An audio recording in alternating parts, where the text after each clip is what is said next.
Hello. Hello, everyone. Yeah, we're not gonna do the Wii tonight because my voice is kind of uh, still recovering. Although I guess I'm probably gonna talk a lot tonight, but at least it's less stress because we do have to finish the AVE HDMI mod that we started last week. Well, actually, it's like been 2 weeks now since I've been sick, but yeah, we're just gonna wait a couple of minutes. We got a little bit of latency, 30 seconds. I'm excited for tonight. Well, I've been excited, but now you guys can share in my excitement because I got the camera and everything that I need for the microscope. So we'll talk about it. I guess we'll start with a tiny bit about my background in soldering, which is basically nothing. I mean, I didn't go to school for it or anything. I started doing retro console mods in about 2017. The first mod I did was a NES RGB mod, which is through-hole soldering. Bigger parts, I suppose. A little easier in contrast to surface mount soldering. And so it's kind of no sweat. You don't necessarily need magnification if your eyesight is okay. You don't need to have better than 20/20 vision or anything. But yeah, so for the longest time, it's just been me using my eyesight. And then as I got better with soldering and doing mods and things, I just decided to push on to harder and harder mods. So I think the first hardest mod I ever did was the DC Digital, or at least at the time it was called DC HDMI, I think. So I did the first version of that when that released, or like the second batch of the first version of the Dreamcast HDMI mod. And that uses a flex cable it's an internal HDMI mod, but it uses relatively fine pitch, meaning the spacing between the pins on the chips. But I did that fine with just my normal eyes. And I guess one of the things I wanted to mention was, as you get better at soldering, you sort of get better at it's going to sound strange if you're a non-solderer, but like the feeling of the solder, not like literally touching the solder, but but like how it moves when it heats up and when it cools, and with flux and without flux. Those are sort of the things, and sort of like the whole concept of drag soldering. You can do kind of brute force drag soldering. I once watched this. I watched Ben Heck. He's live streams.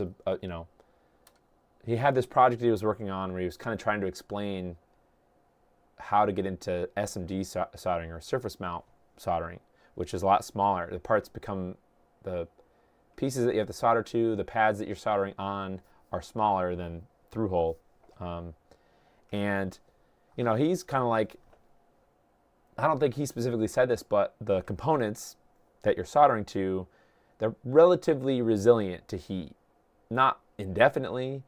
Not if you put your iron on a part and walked away, I probably would fry. But it can take some heat. And once you realize that, that's when you can kind of do, and then you learn the flow of the solder itself, and that's kind of when you can do anything, almost anything. So he kind of says, if you put too much solder, or you bridge pins or something on like a very tight surface mount QFP or something, you can always take the solder back off with solder braid. And so you can kind of brute force. He didn't say that, but that's just, you just put solder on and then take a little bit off, and just a little bit at a time. Hey, Geometry Wars. So that's valid. Right? That's a valid way of doing it, and that's fine. But once you get better, you sort of understand how the solder starts flowing. That concept of just understanding how the solder flows can take you a lot. Could take you far in soldering. That's what I've been using basically, but it's kind of a crutch at a certain extent. You know, there's only so much that you could do with your bare eyes and just doing it over and over again, right? Using flux, putting solder on, taking it off, you know, using the solder braid to remove it or whatever. So you'll see Obi-Wan. This is nothing crazy. I'm going to be doing a small. I'll show you what the project's going to be, but the video is not really about the project. But I'll talk about it. But I guess it's kind of not clickbaity, but like it's kind of to show off the camera and the microscope and the camera and what's possible when you have magnification versus when you don't. So like I said, you can get really far with just understanding how solder works and how it flows. So you can, you could build up the right feeling of how the solder flows as you, if you drag solder or whatever. So that, you could do a lot without magnification. But recently, I didn't finish the Wii yet. We'll get back to the Wii. I'm kind of recovering from being sick, so I didn't want to do the Wii. Plus, I couldn't guarantee. I don't know if I can guarantee. I kind of need Leon's help. I need somebody's help that knows their way around a Wii to put the screws back together. I have a set of screws now, original screws from a Wii, like complete set. Not just if you buy a Wii aftermarket shell. Usually the shell just comes with replacement shell screws, but not the internal screws. So I used some of mine to build the Ishida. So I have a whole set, but I don't really 100% remember how it all goes back together. So we'll get back to that next time. But we're going to talk about the scope today. So it wasn't really until, I would say maybe arguably when I did the Ishida, and then again with the AVE Wii last week, the Wii has very small vias on it if you're going to solder directly to the vias. You can struggle with that. You can struggle with making a good joint on that. Even if you have, we'll get. I'm not gonna get caught in the weeds. Get it? But sometimes you need to actually see magnified.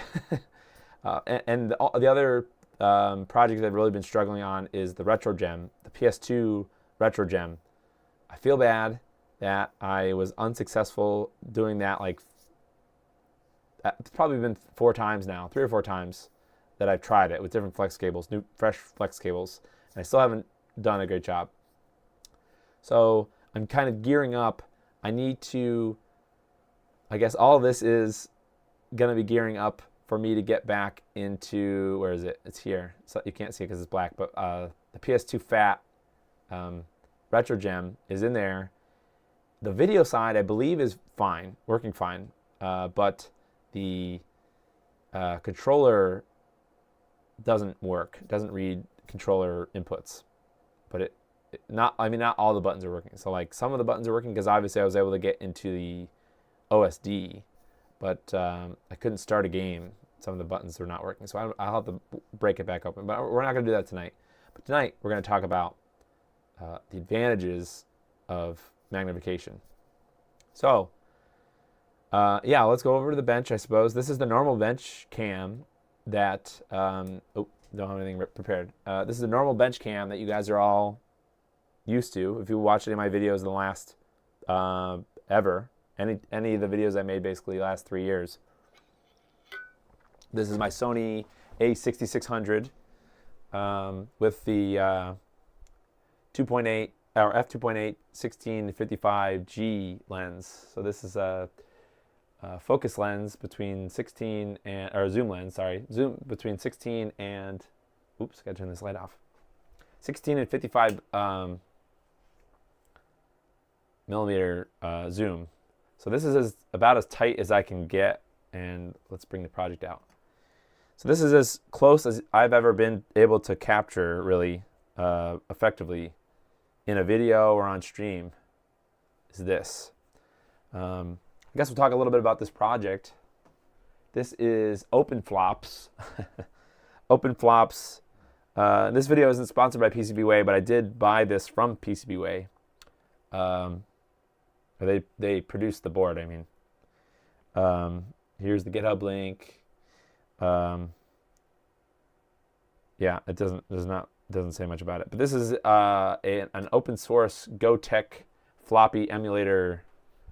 I hesitate to call it a clone, but hold on a second. I'm just getting a GoTech out of my computer here. Thankfully, I have one. Come on, get out of here. Okay, so yeah, so this is a GoTech emulator, floppy emulator, right? So it just has normal connections. You can connect a floppy drive, ribbon cable here, and then the power over here. And you don't really need to mess with anything here unless you're going to change the device ID or whatever, which devices, I don't know. Yeah, and then this is actually a 3D printed case that I designed for. So anybody who's anybody really, even if you buy these GoTech PCBs, people usually put flash floppy firmware on them because the stock GoTech firmware is, you need a program to load floppy images onto it, and it's kind of a huge pain in the butt. Until I got this version, or no, sorry, I'm just trying to put my comments here. Until I put flash floppy on it, and then basically it allows you to put kind of any image, a lot of different types of floppy images, just on a flash drive. There's a small config file, but otherwise you can just toss them in here. And by default, if you buy a GoTech, it just comes with an 8 or 7 segment display up here, so it's just numbers 1 through 99 really. And how you navigate it, but the stock way you navigate it is you push these buttons so you can go left or right, so you can go up a number or down a number, and then that's pretty much it. But with flash floppy, you can make 2 big improvements. And actually there are GoTech versions, I don't know how, maybe they're the flash floppy. There are ones you can buy that have these upgrades, but this is an little OLED screen that tells you the name of the file, name of the image file, which is nice. And it gives you other feedback, like if you have the floppy cable backwards, it'll yell at you, it'll tell you that it's backwards. And the other thing, I don't have any extras yet, is you could put a knob, rotary encoder, aka a little knob. So instead of having to press these buttons to go up or down, you can scroll with the wheel, which is nice. So this GoTech costs the normal one with just the stock firmware, which is really easy to flash the firmware, so I don't even know why I'm talking about that. But the stock GoTech in its own enclosure with the 7 segment displays and no rotary encoder with just the buttons is like $30 on Amazon.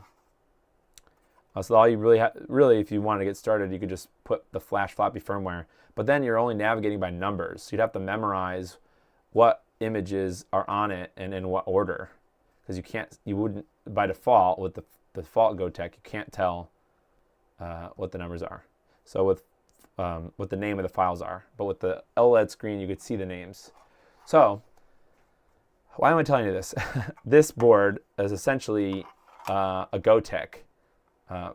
That can run, it can run flash floppy. It has all the same features. It actually, I think it has one extra feature that I haven't seen in a GoTech before, and that is this. You can actually put a speaker, connect a speaker, either off to the side or externally or something, that kind of imitates a floppy disk clicking or like seeking and stuff. So that's kind of interesting. Anyway, so I wanted to try I wanted to build one of these open flops, just kind of to see if it was cheaper than buying a Gotek. And long story short, it really isn't, which is unfortunate. It's cool that this is an open source project, but all the after you buy 5 of these, it's $40 on PCBWay. Plus, I guess if you go with a cheaper service, maybe you could get then the board's cheaper, but you're still gonna spend like $100 on the BOM. So really, it's equivalent price to just buying the Gotek and then just doing the mods from there. But it's still kind of a cool project, and I bought a full BOM for all 5 of the boards that I made. So I'm kind of hoping that these work well because I have a couple of computers that I want to use them with. So this one is already done, or no, not done all the way. There's still some parts that we could do, but I figured that we can show, or I could try to show how much better my scope is compared to what you're seeing here on this screen here. And actually, before I do that, I'll just tell you the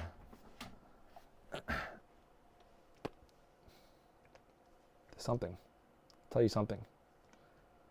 And these are not affiliate links, and I'll leave this, actually, I'll put this link, I'll put it in the description of this video now. Let's see, scope, parts, and then these are not affiliate links, so, because I really only want to do affiliate links for stuff that I know is good. Not to say that this isn't good, but I don't want to be responsible for people spending $500 and not being happy, which I don't know how you could, because this is awesome. So anyway, so this is the specific scope. It's an AM scope. Louis Rossman again. He basically got me to buy the what is it called? The hot air rework station, the A10 ST862D. That's the hot air station that he recommends. But he also recommends these AmScope SM. So if you're looking at AmScope stuff, the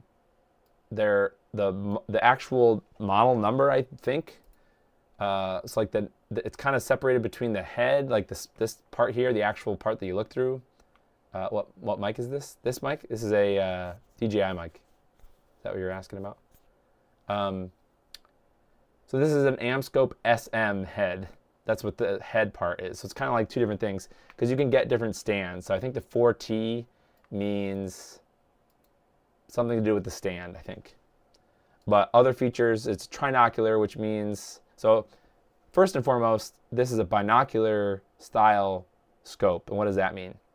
It means if you were to actually look into the eyepieces here, which is a normal way to look into a microscope, you would see the image in kind of like 3D.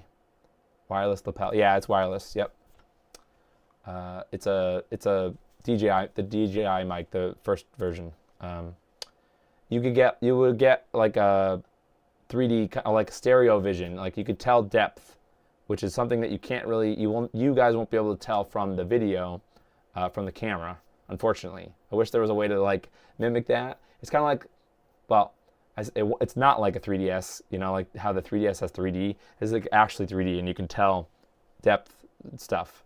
So it's very helpful for soldering, because you could tell how far high or low you are, like with your iron, to tell whether or not you need to go down or up and stuff. So, which is important if you're doing critical, or you don't want to mess with stuff. So, this is an AmScope SM. So why does it say trinocular and not just binocular? It's trinocular because it has a 3rd port for a camera. So that's important to me, because I want, this is an expensive microscope, 1, but 2, if it was going to be good, in order for me to consider it good, it has to be able to be captured for the stream, or for future videos if I ever decide to make them. So for me, it was pretty much mandatory to have the trinocular scope, and then I bought a camera that goes with it. Now, if you guys know is it Northridge Fix, that YouTube channel? If you watch, that guy has a video where he doesn't use the binoculars, or the eyepieces. He basically uses a microscope that is only a camera, and he uses a screen to view the whatever he's looking at. So instead of looking through the binoculars, he's really using the scope as a camera and then blowing it up on a big screen. 3 is better than 2, yeah, pretty much. Well, it's not necessary. If you're on a, I hate to say budget, because this is not really a budget scope at all, but you don't need this. If you don't need the trinocular part if it's just you, and hobbying, or, I mean, this is for all intents and purposes, this is a professional scope. You can have a business doing repair work with the scope, and you'll see in a little bit.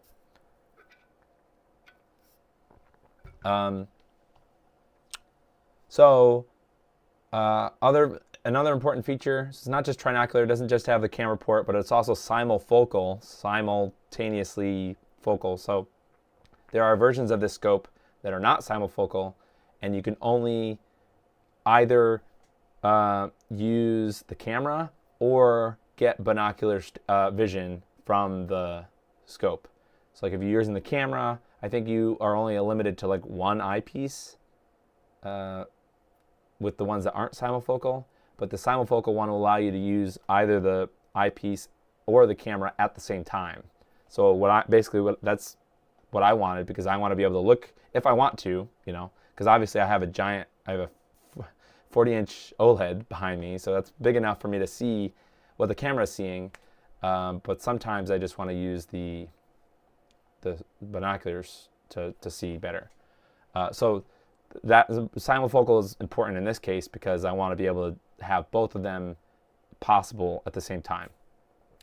All right, so that's the main part of the scope, but that's not all you need. If you want this whole setup, I suppose you need more things. So, and I said here in the tweet that it comes in different stand types. So there's some that are on boom arms, there are some that are like on a more fixed stand.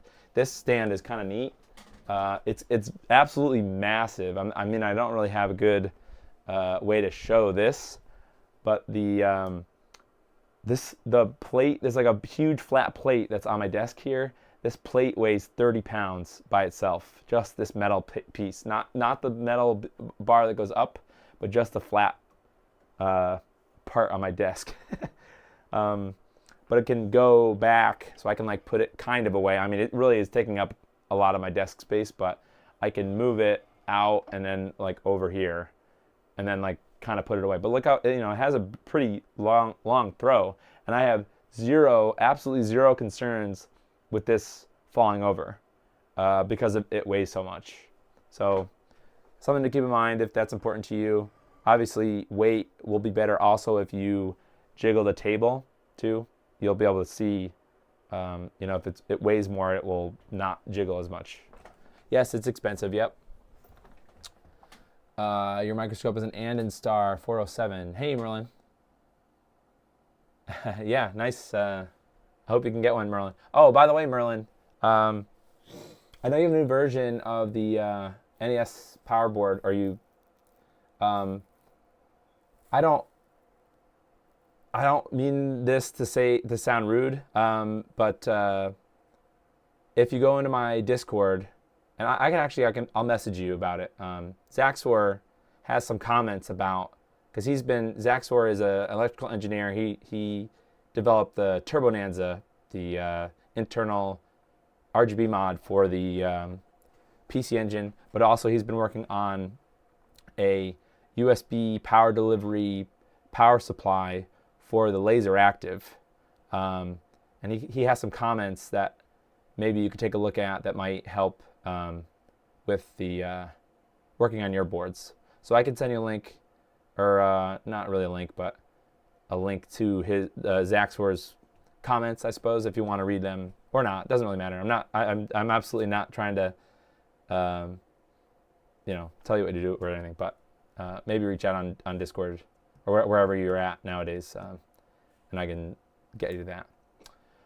Okay, so back to this. I know you guys have been waiting to see it. Okay, so then there's I guess there's 3 other things that you need. Well, if you're going to get a camera, I guess there's 3 other things. The first thing is called a Barlow lens, which, so I don't know if it's that important because these numbers kind of don't make sense in my head. This camera body, or the scope body, can do the lens that is on it, or I guess it's the default lens or something, is 7x to 45x magnification. Now that's, I'm a little bit versed in like photography stuff because like, lenses on cameras are like millimeter focal distance. So X doesn't really tell me anything. It's not really the same, I don't think. So yeah, for me, that doesn't really make sense. So, but just keep that in mind. It's a 7x to 45x, whatever that, whatever that means. And another thing to keep in mind is, by default, if you don't buy anything else, the working distance, which basically what that means is the minimum focus distance of the lens of the lenses of the scope body. What that means is you need to kind of not calibrate, but when you're adjusting the height of this part of the stand, which basically you kind of only do once, and then you can adjust the focus afterwards. But you have to adjust it so that the lens, the bottom of the lens, is only 4 feet above whatever you're trying to look at. So that's pretty small. I mean, mine's higher than 4 inches. So mine's about 8 inches right now. But 4 inches is not that much. I mean, you really only would have like that much height, which is not that much when you're trying to get, your soldering iron stuff underneath there. So I have a Barlow lens. Now the 0.5x I don't necessarily know. Well, maybe it makes sense in the math how it does it, but basically the Barlow lens will half your magnification, meaning instead of being a 7 to 45x, it's a 3.5 to whatever, 22x instead. So you can't zoom in as far, but your working distance is doubled. So you can be 8 inches away and still be able to focus clearly.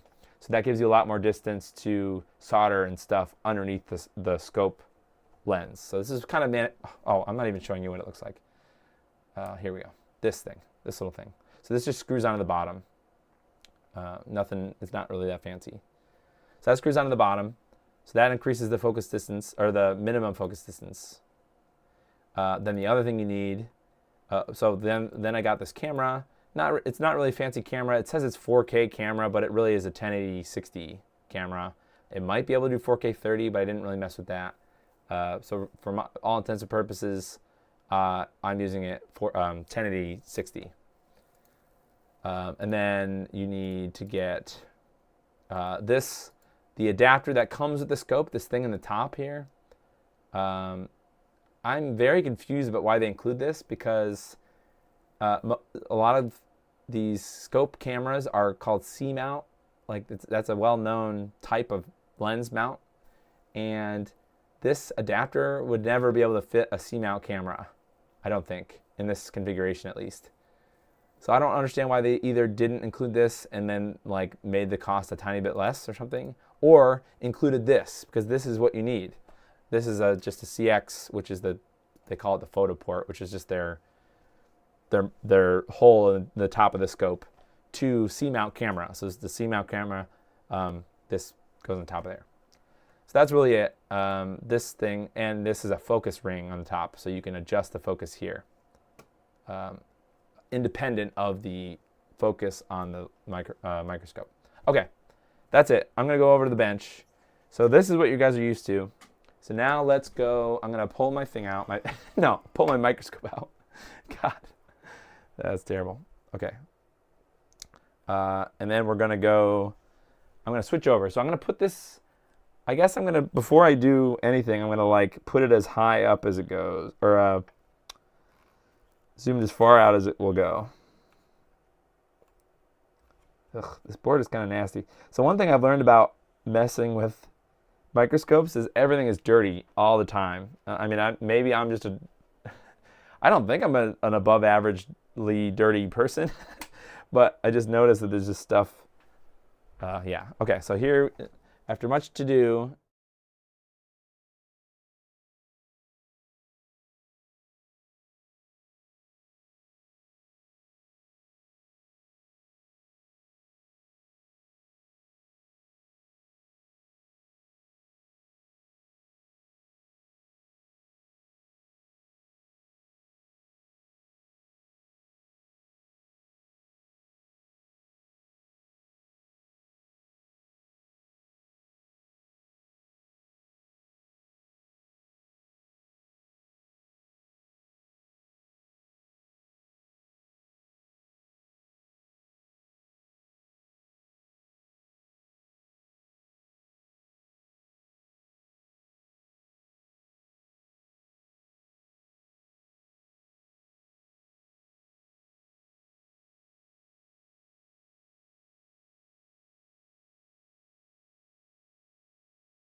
hello. Yep.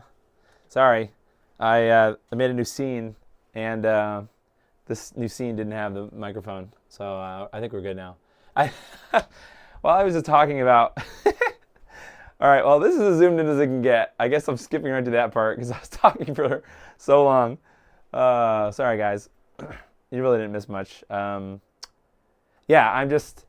It's amazing. So, like, if you were concerned with not being able to see um, to solder to pins, yeah, it's no problem with a scope like this.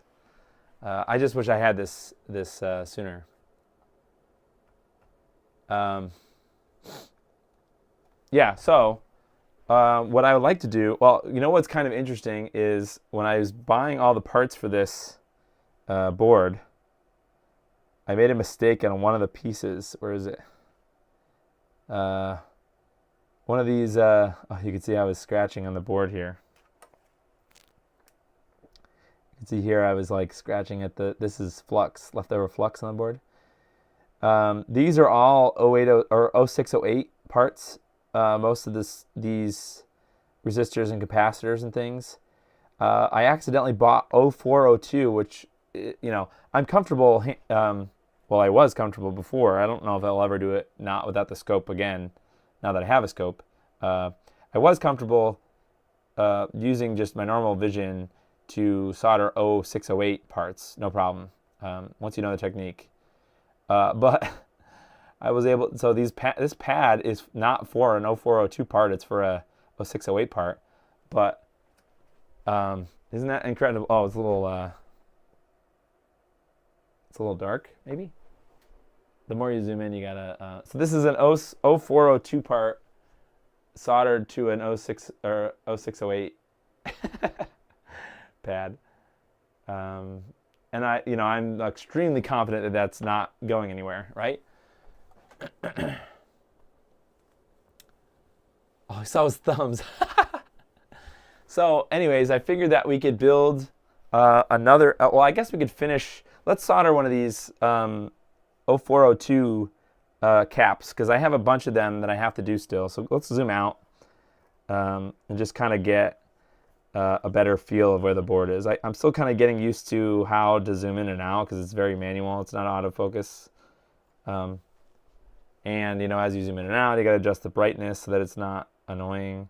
And I wish I could see on my TV what y'all are seeing. I'm going to try it again. Why does this not work? I don't know. Work, please. I want to see on my TV. All right, anyways, I have to get the parts of the part bag. Not those, not those. Where is it? Oh, it's over there on the table still. Excuse me, I don't know why that's happening to the... I don't really want to touch anything because I'm afraid that I'm going to mess it up if I do that. Well, whatever. I guess I'll turn the TV off again.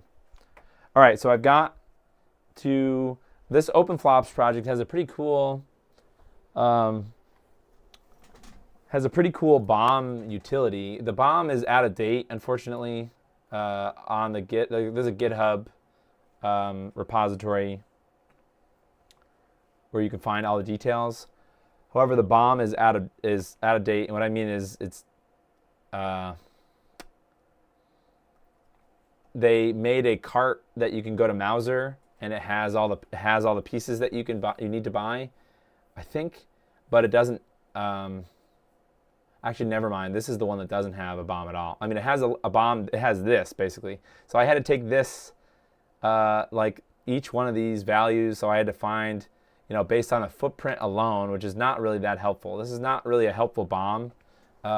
This is just a kind of a side note. I've been looking at open source projects for a few years now, and I feel like I can at least comment about when I see a project that does a good job with documentation or not. So this is a opportunity for the OpenFlops project to improve by having better. So basically, normally in a bomb, it's a CSV or just a comma separated value file, and sometimes you can upload them to DigiKey or Mouser, and it will automatically pick parts for you and put them in a cart. So really, all you have to do is upload the file, and it hopefully, if the developers have maintained a good bomb file, it will have all the parts that you need, and they'll be in stock. Worst case scenario is they have no bomb and you're on your own. That is what happened with the what's that, Mr. Multisystem. Mr. Multisystem didn't have a bomb, whatever. It had the PCB files, but it didn't have the bomb, which is you need that to actually build the thing. So at least there's footprints, values like capacitors and resistor values. ICs, it's fine. It's here's the microcontroller, here's another IC, that you can't really not find those. Those are pretty easy, but it's when it comes to all the little resistors and things, it's really a combination of the resistance value and the footprint, the size of the thing. So these are all 0805. Was I saying 0608? I meant to say 0805.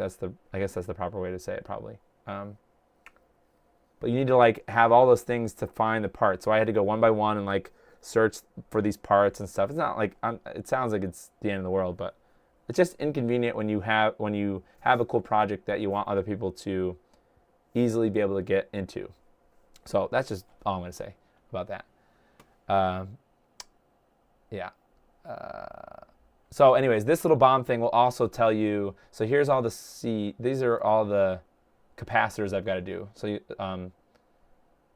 here's all the reference designators. So I already soldered one. I soldered C4, which is, well, I can't really, it's this one here. That was where the 0402 part was. I like these interactive bomb files. My current project bombs are always done once I do the project, but updating them is a chore. Yeah. I know there's Octopart is it's like a site that will like help you search multiple electronics vendors to see if they have stock of the same part. I think there's a way that you could put like a living bomb sort of in that, so it will always have a bunch of different stores on Octopart that might have it in stock. I think that's probably a good thing to do. I don't know. I like the projects that I come across that have a nice bomb. The flow should be, best case scenario would be have a link to a Mauser or DigiKey cart that you've already created and are maintaining with stock as parts go, if parts go out of stock. Because some of these projects, like this OpenFlops project, is from 2022 or 2020. So it's 4 years old now. Actually, just about 4 years old. And in this case, there was no DigiKey or Mauser link, or if there was, it was out of stock or out of date or something. But there's other ones. So like, I'm interested in the future in doing this. Like my goal for this year, I should say, my goal for this year is to build the Micro 88 or Micro 8088, which is, oh, by the way, so I started 3D printing. I don't know why I'm getting ahead of myself. I started 3D printing. Look how tiny this is. This is a GameCube. So this is my first Indigo GameCube. Oh gosh, don't break it. And this is the Micro 8088 case. How do I do this? So it's about, maybe it's half the thickness of a GameCube, or double the thickness of a GameCube, maybe, and a little bit more. But an entire 8088 processor, sound card, everything for a tiny computer, which is basically an original IBM PC in this form factor. So that's my goal for this year, is to build this Micro 8088 project. And it's basically a kind of a single board computer that you put into a backplane. Where's the backplane? Anyway, so here is they have a Mauser project here. If we go here, right? So they have this. Even this isn't not really that great, because you can't really, like, these Mauser part numbers, they go out of stock. Like if they go out of stock. Anyway, so when you click that link, it brings you here. Sometimes things are obsolete, right? And that means you just can't buy them. But you can go, if you click on the part, sometimes they'll say alternatives. In this case, there isn't one. Sometimes you can get to it by clicking some of these specifications, and then it says show similar or whatever. But in this case, I mean, this is a stupid little pin header thing. But if this was there is a this trimmer pot. This happened before. This trimmer pot or whatever is just obsolete, and there's no alternatives. I did find one on DigiKey.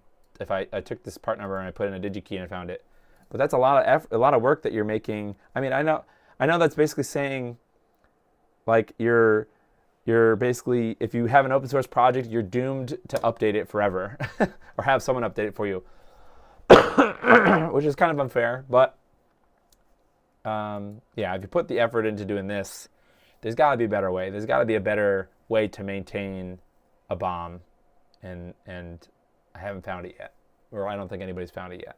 So if anybody is, I'm a developer, but I don't have time to do this. Somebody could design a bomb system that is self-maintaining and that is easy for beginners to get into, then that would be awesome. So this is just another example of something that's difficult to buy to get into, strictly because the parts are just either out of stock, and then people give up, and then they don't want to do it. Yeah, so let's solder some more of these parts onto the board here. I do see how, like, there is a menu. Let's talk about the menu. If we go in here, there's like a little, what's up? Hold on a second, guys. I don't know how to mute this. How do I mute?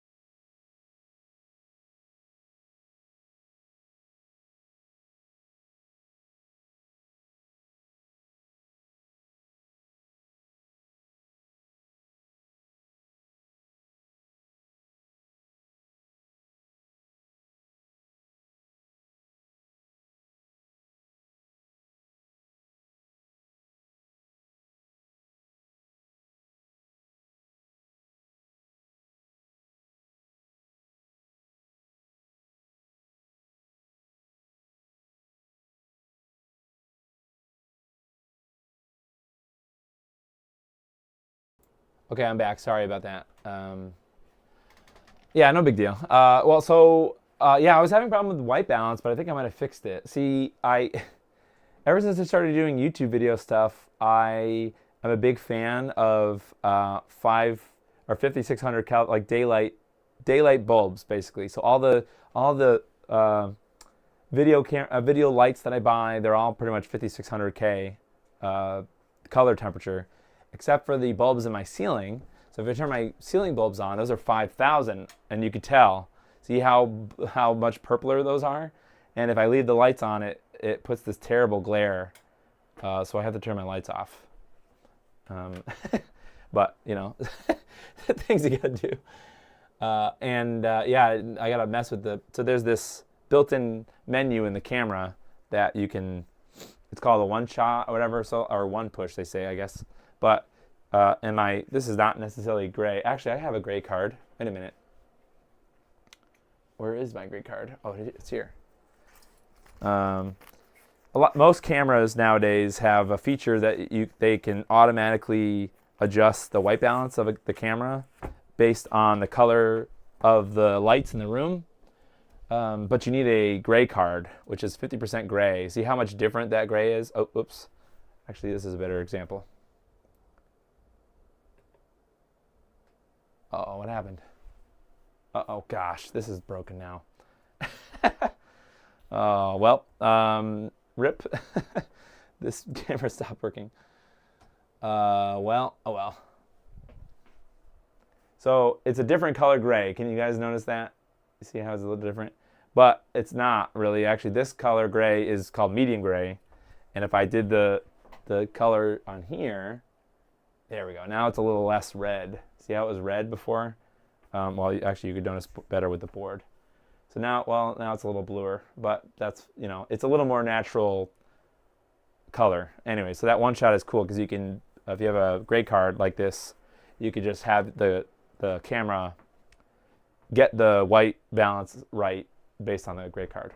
Anyways, that's a long rant about that. I like the 4K ones. I installed the 4X 4500 lumen dimmable panels in my office. Yeah, 4K or like 3600 it's fine. It's nice for like kitchen or whatever. So as long as it's not like incandescent, like 2600, I guess film people call that tungsten. So tungsten colors, 2600K or whatever. That's terrible. I hate those. If you have that, I don't know. It just hurts my eyes now, or not really hurts my eye. Well, people say that the daylight color hurts their eyes, but I find it, now that it's all over my room, it's I like it that better. Anyways, all right, let's do another one of these caps. So I think this is one of them up here. C23. It kind of sucks because I can't really see. I don't know what happened to my TV. See, I'm still struggling with all my capture stuff. But I think this C23 is one of them. Yep, it is. So now, excuse me, I got to bust out my. These are only 0.1 microfarad. Or 100, yeah, 100 nanofarads. I don't know. And here's the here's what the actual 0402s look like. I wish that my camera didn't work. Let's see if I can try it again. Is this gonna work now? Negative. That sucks. Oh well.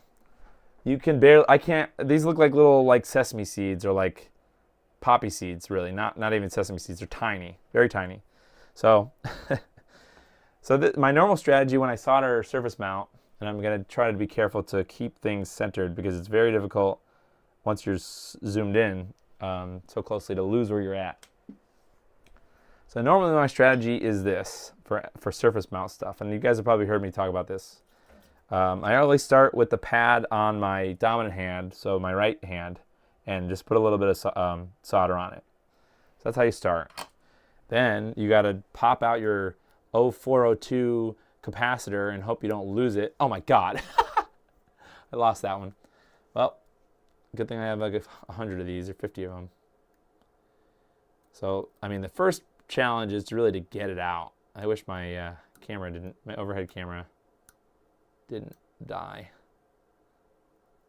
So please don't be lost. Okay, I got one. Hey, Belmont. So let me just put this on the board.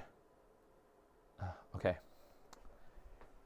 So you guys can probably barely see that this is as high up as the magnification will go, right? So this little dot here is what I'm trying to solder onto this footprint. 2700K is depressing and provides no actual light. Yeah, right?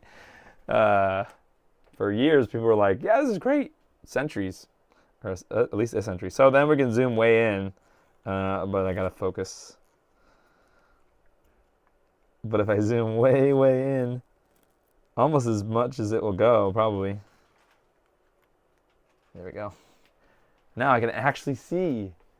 And then I can adjust the light for you guys. Actually, it's easier for me to see than it is probably for you guys to see. I wish it had automatic. Oh, wait, you guys probably don't want to see this stupid menu anymore, huh? This? There we go. So now I have a fighting chance, at least, of doing this, right? It's still going to be challenging to solder this, but at least I could see through the scope. Not with my eyes, no way. It's not like I have bad eyes, so I'm just going to put some liquid flux down. Not like I have bad eyes, it's just, this is hard. This is, especially if you're going to do a lot of these. I have to do like 6 of these or 7 of these or whatever. That sucks. That would suck with my eyes. So then we're going to take the part here. And now this thing kind of doesn't really fit this. It's almost wider than this pad. It is actually.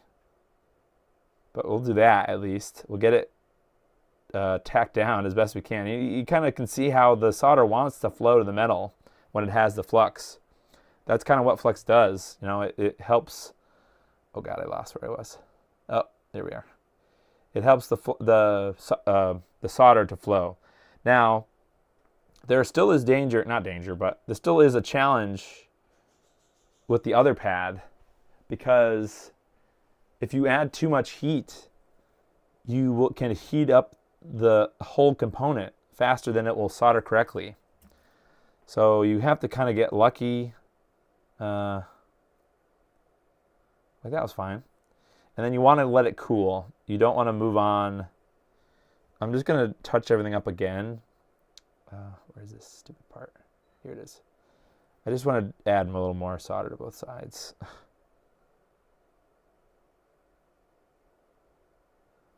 There's that side, and then let me do the other side a little more. I was going to order the right parts, the correct, 0805 or whatever it is. But like, I don't need to with this scope, right? I mean, I think there's no danger as long as it's the correct capacitance value. Like, that's fine. And if I ever need to repair it in the future, I can actually see it with my microscope. Yeah. So look at that. So that saved my bacon. I could just solder all these things on. All right, let's do another one. Or do you guys actually know what?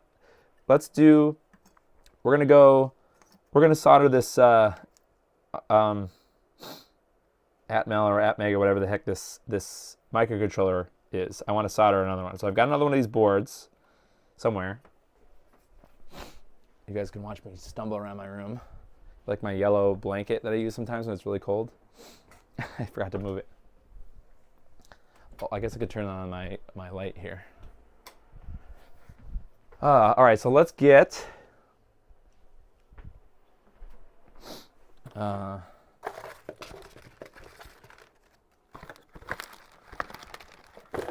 I've got another board. I've got 5 of these, and I bought all the parts for 5, so this is helping me out, future me out. So I've got a fresh board, and I need to find my microcontrollers, wherever those are. What's the reference designator? It is U3. Okay, so I look for U3, which is here.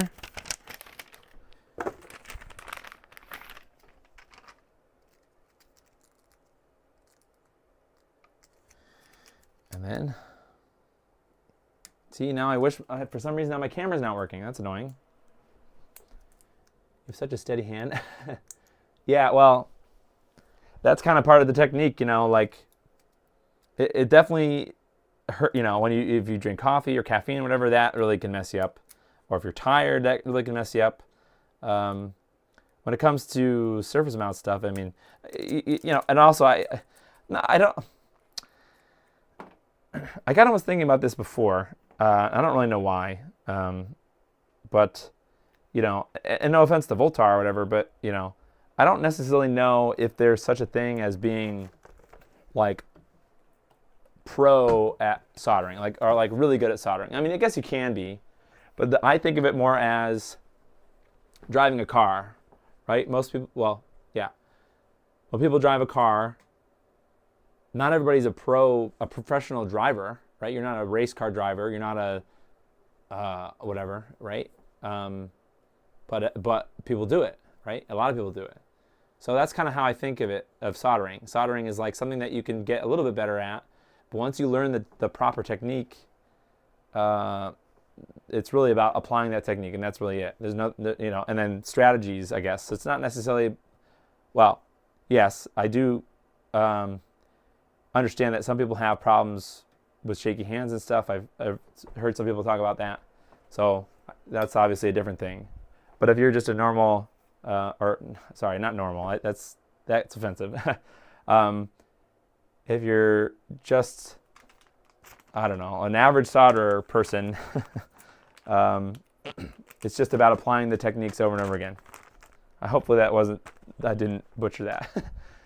Okay, so let's get back to the scope here. I do need another stream deck on this side of the room now, so that I could switch back and forth between these modes without having to. Yeah, okay. All right, so here's the footprint. And this is fairly not zoomed in, right? Or we're zoomed out a little bit now. But you don't need a ton to do this. This is called a QFP, quad flat pack. I don't really know all the little terminology for all these different footprints, but yeah, yeah,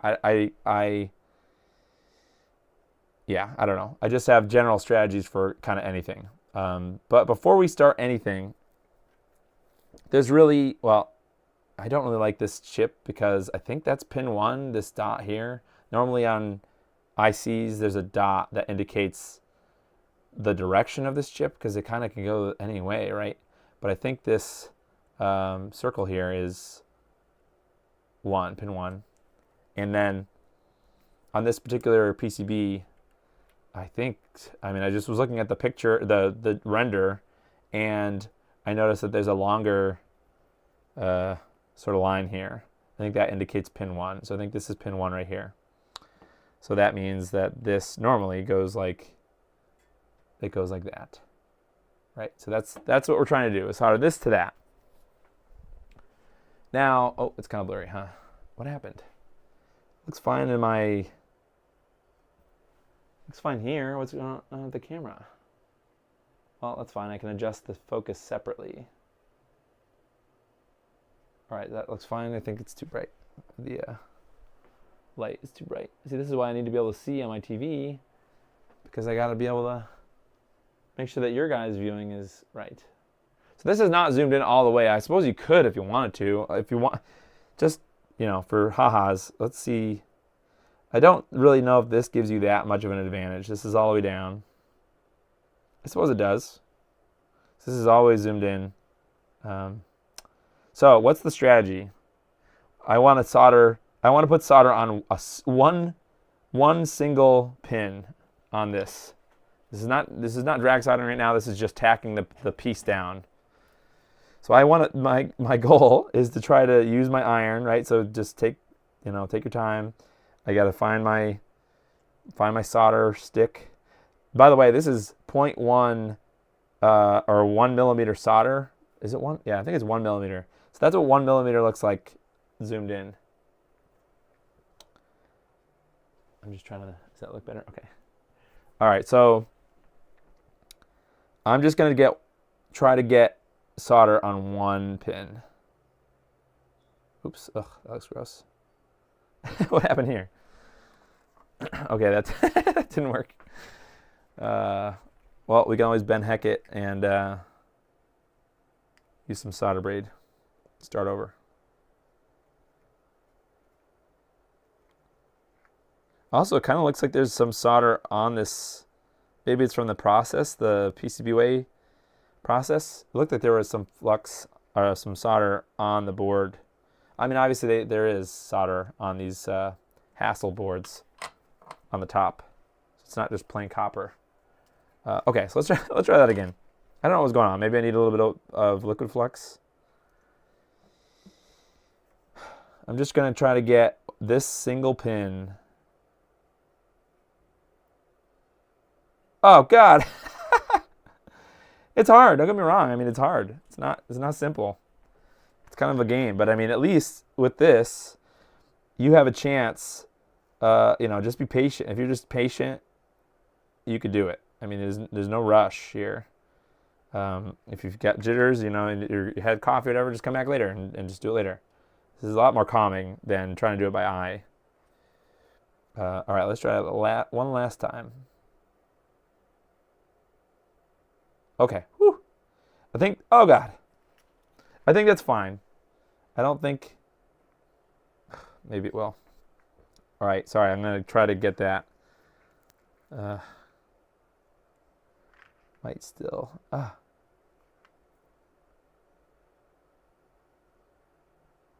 Look how cool that copper looks. That looks so cool. The braid. Just that alone is really cool to look at. Huh. You can see all the individual strands of copper. That's neat. Okay. So now that we have one single leg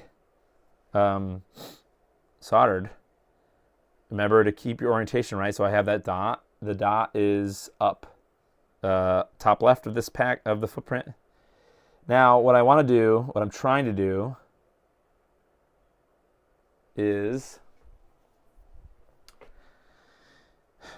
line up everything, or actually like heat up the pin basically, and then line up all four sides essentially. So I think I kind of did it maybe. So I know that's sort of hard to tell if this pin is actually soldered. I guess you can kind of like see how this one wiggles a bit, and this one's not wiggly. Now the job is to see if all the rest of the way around is lined up. So we can start here and looking up here, right? And then we look up here, but like this is not super lined up. I mean, it's probably fine. If you solder to these pins, it's probably fine. But we'll come back to this side and we'll go down here. This side is not lined up either. But what we could try to do is, since we only soldered one pin, Look at that, just a little push. I didn't even I'm not even touching it anymore. Now it's lined up on the opposite corner of the corner that I just soldered.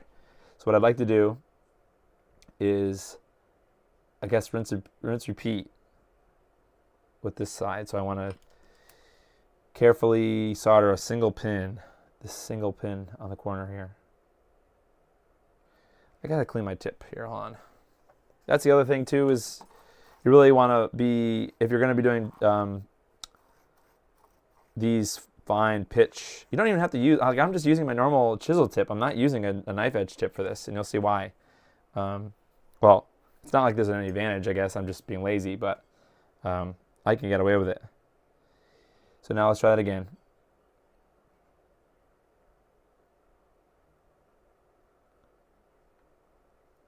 It's not really sticking to the board well, huh?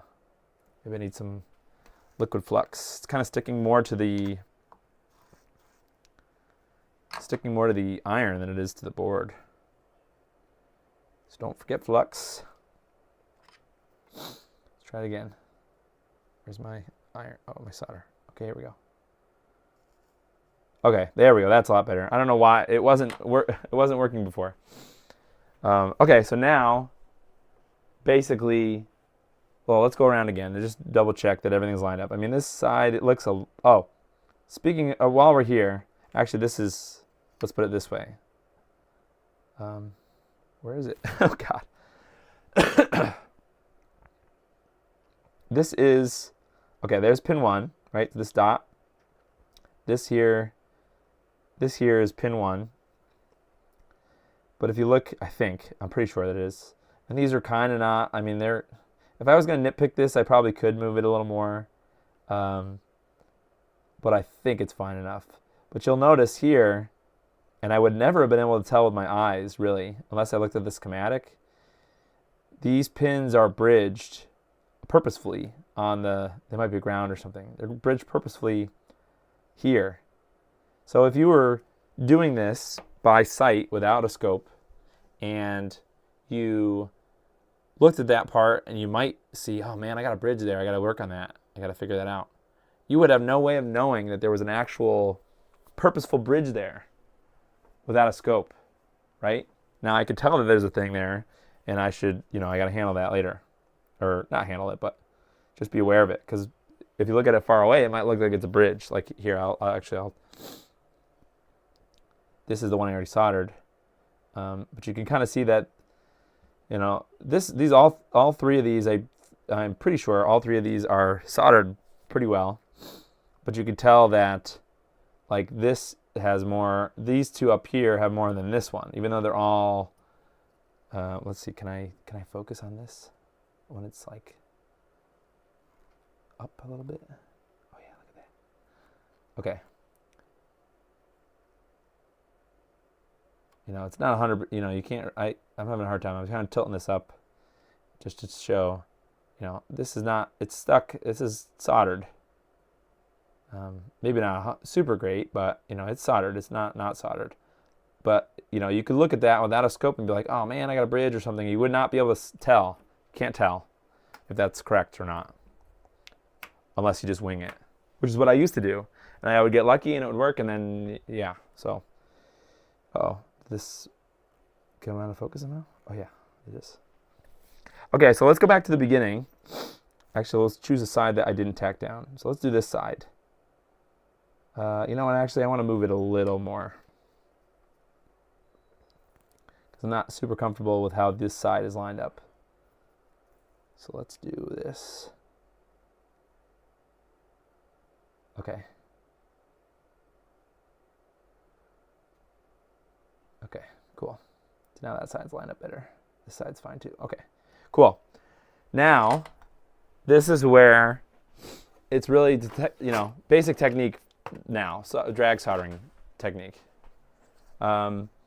It's helped a lot by the Amtech flux. My stupid camera is broken. We're going to put some of this Amtech flux. This is the goopy flux that I always use. And we're going to put it kind of just in a stripe down the chip. on this one side, not all the way around, because by the it'll get goopy and run just if you do it. So now we're going to do a little bit of drag soldering just with the knife edge tip with the scope. So you just want to get a tiny, like a really tiny amount of solder on your iron already before you even come in. So there's solder on my iron. You can't really tell, but it's on there. And when I start to get close, if you notice, you see how the solder is kind of jumping from one pin to the next. That's really what people talk about when they talk about drag soldering, right? I'm going to turn on my thing here. When people talk about drag soldering, you can't really tell what that means unless you get really zoomed in. Or, yeah. So now you can actually see, okay, I got a bridge there. It's not the best job, but you can tell that the solder wants to move down. So now I got a bunch of pins that are bridged. Oh, the focus is out of whack too.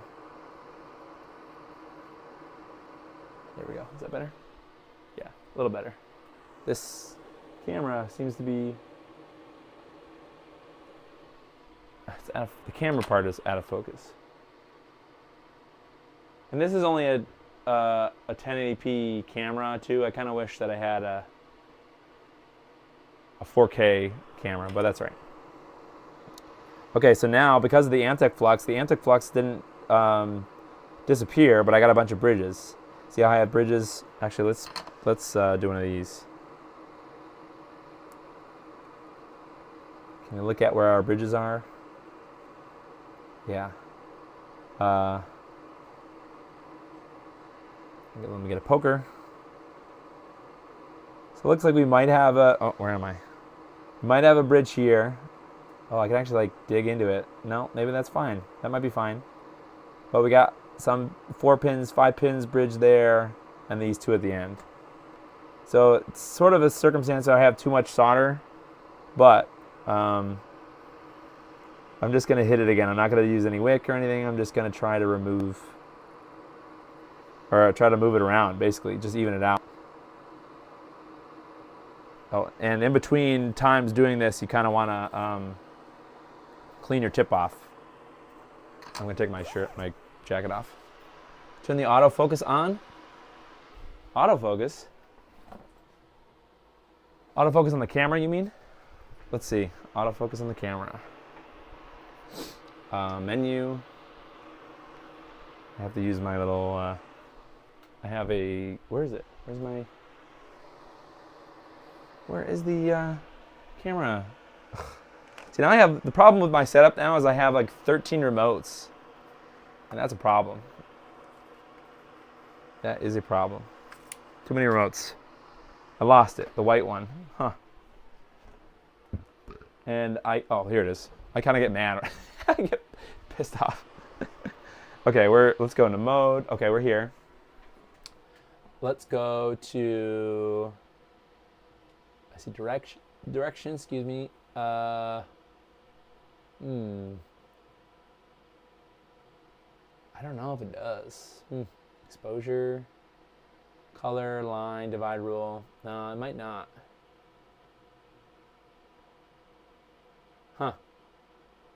Calibration, color. Well, I don't want to start messing with this stuff. Yeah. Is there there's a video mode.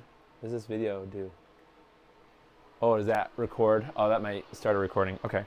Well, I don't know. There might be a mode, but this was kind of, I mean, it was still a $130 camera or whatever, but that's relatively inexpensive. The Microscope people, they want so much money, like $500 for an equivalent camera, which is ridiculous in my opinion, but you know, it is what it is. All right, so let's get back to this. So I got these bridges. I'm going to try to move them to the left. Sometimes it's hard. Like that one doesn't want to...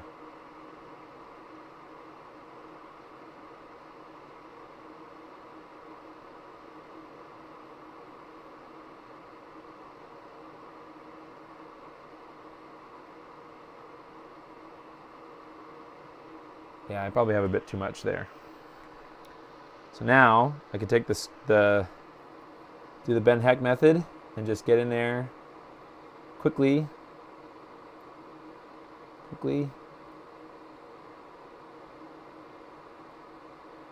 And then we can shoot. But look at how nasty that is. That means I need more flux. But you could tell why the solder is not working, right? Because you need more flux. When it starts to get all jaggy like that, that means, ugh, see that? What is that?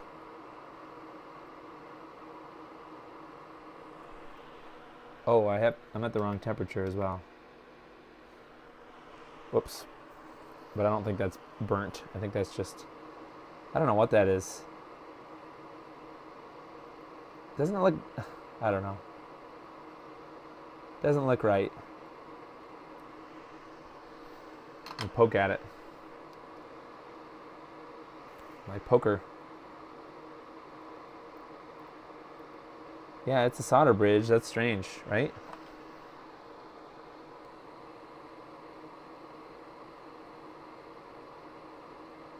Now we're starting to have some of the, why I want to come out of there? That's crazy. I'm like, I can't tell that that's bridged with my eyes. But there's a little tiny, it might just be crap. Maybe it's just like stuff from the board in there. Oh, it kind of is, look. That is really weird. All right, you know what I'm going to do instead then? I'm going to get, you know what? This is the wildest thing that I've seen with the scope. The little bristles, you'll see. Oh, you guys can't really tell that it's there, huh? I can tell on the scope that there's little bits in there.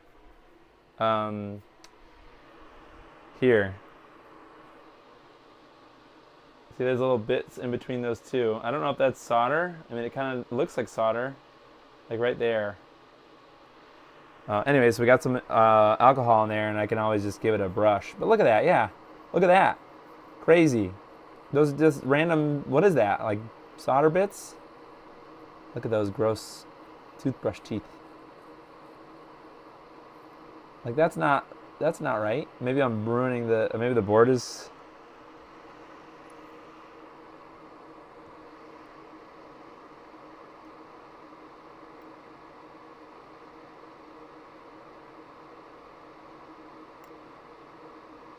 Weird.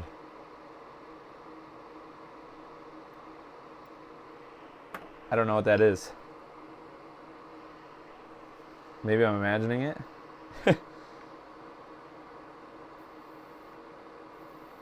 Or it's possible that this the surface of this board is coming off or something.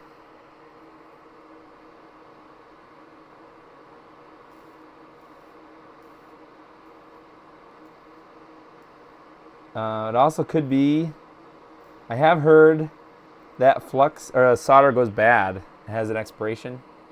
So it's possible that my solder is just too old.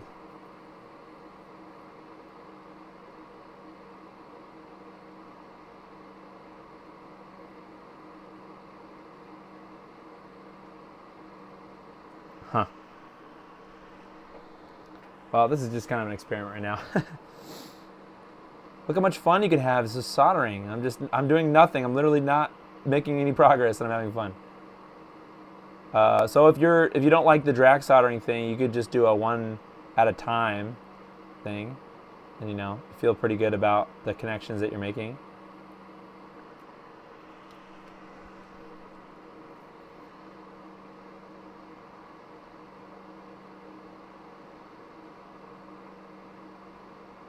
And the other cool thing about the scope is you can actually tell what parts are heating up. See how, like, at the very top, you can sort of tell that at the very top of the pins, it's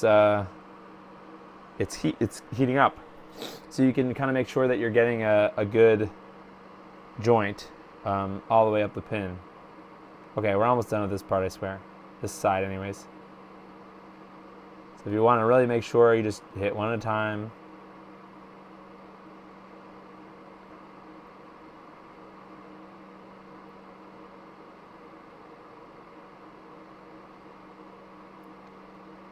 Sometimes I like to drag it out too. That makes a little bit better of a joint, even though maybe it's, I don't know. All right, let's move on to the next side. I think this side is fine. And now those bridges are gone. Isn't that weird? I think it was just maybe not enough solder, too much solder or something. I just want to clean it with the toothbrush again. Like, you can really see it getting into the, I mean, maybe some people are grossed out by this, but I mean, what's to get grossed out by? It's just soldering the board, I suppose, but like, it's just very cool to be able to see. And it's different with the binocular part.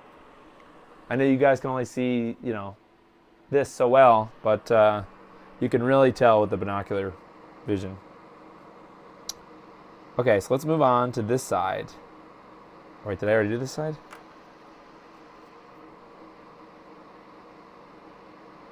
Can't tell. Which sides did I do already? I think I only did the one side. Yep, see? These pins are moving. Okay, so let's do some flux. And, like, does it help maybe if I zoom out for you guys? Does that make it a little better? I mean, it's not as sharp, but you can kind of tell a little bit more about what's happening. Okay, rinse and repeat, basically. Clean the tip.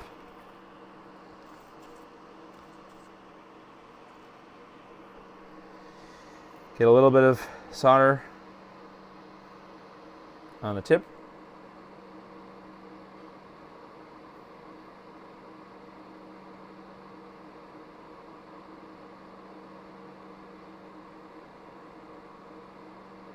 Yeah, if you're lucky, you can get every single one without bridging.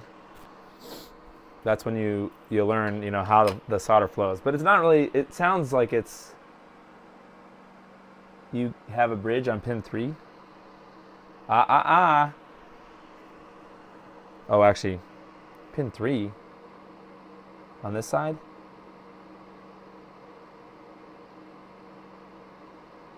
Leon, I'm going to need your help sometime, maybe Sunday, to do the Wii. Because I got to finish it up and put it back together.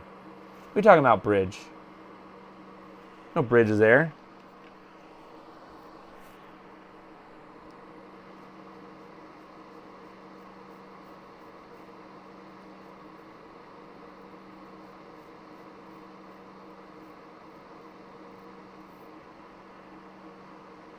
I don't know what you're talking about. I see floaters. What the heck is this gross board?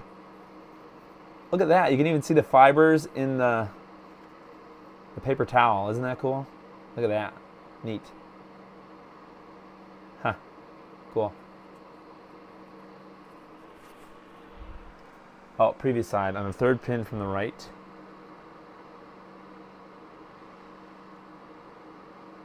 Third pin from the right. Here?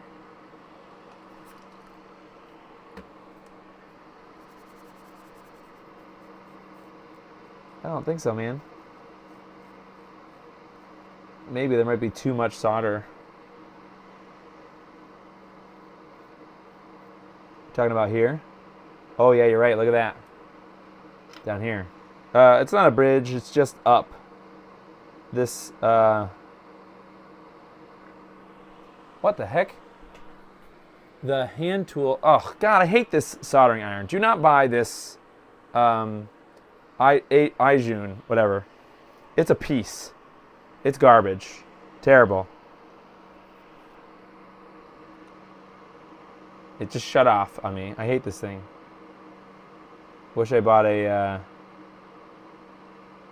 JBC. Is that what you're talking about down here? Got it. Yeah, look at that. Cool, huh? Interesting. It's like you would only be able to tell that with this. Such a tiny little mistake that would ruin your, that could ruin your day. So now I get why people were saying about like the pixel effects. I could have a little tiny bridge and not even know it. All right, so this side looks good. This other side looks good. I'll clean it again afterward. All right, this side. Let's do this side. And again, remember I was talking about there's purposeful bridges here. These 3 pins are bridged together. So, I mean, it doesn't really matter. It kind of comes into play when you see the solder flowing. But, yeah. Like when you're learning how to do drag soldering.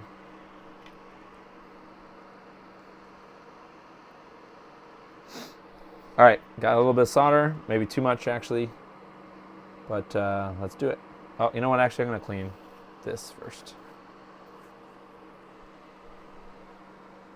Your scope is just collecting dust. Yeah. Well, if you buy a big enough scope, then it's like a permanent fixture on your table, and then you use it a lot. All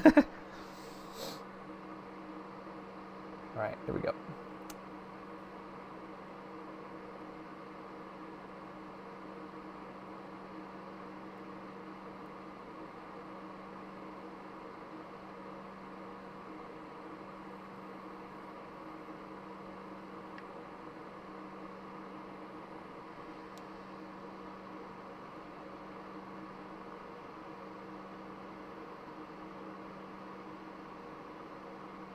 These are supposed to be bridged, so that's fine.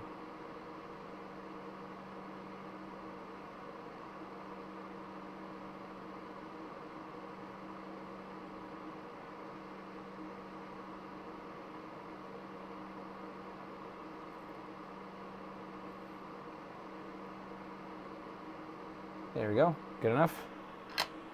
Not amazing, but it'll work. Sorry about the reflections. I think there's a... I've heard people talk about that there's polarizing filters that you can get that reduce the bouncing of the light. It's not super apparent to me on the binocular part, but it is on the camera part.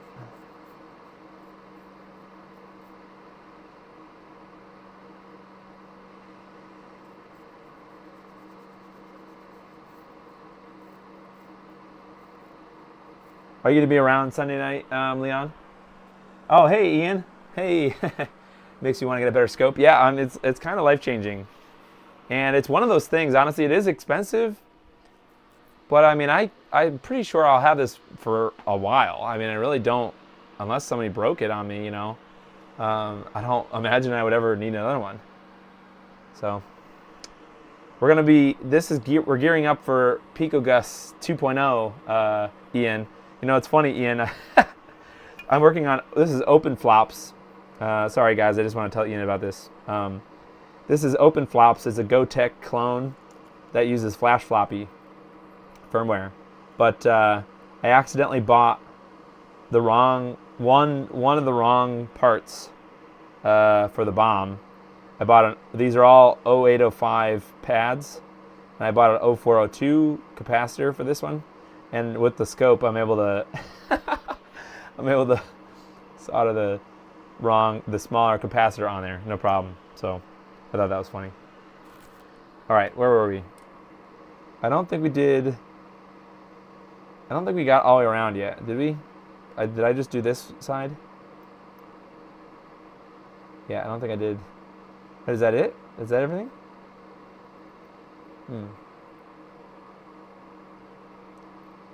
I guess I soldered everything.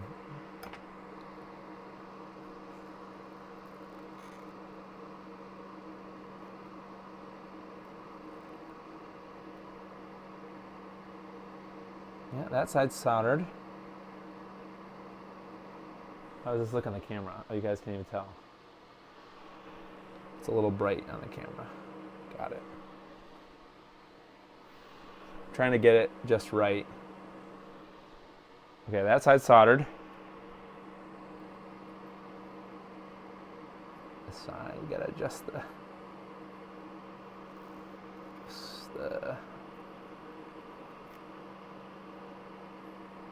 well, can't really, okay, that side looks soldered, right?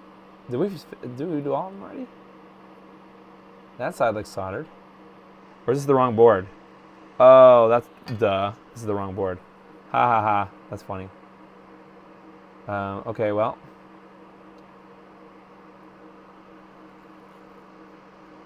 All right, that side is soldered. Can't believe I looked at the wrong board. I think that side is soldered. That side is soldered. Sorry, I know it's not really centered super well in the camera. That side is soldered. I guess I did it all. Huh. Or did I maybe I didn't do the side?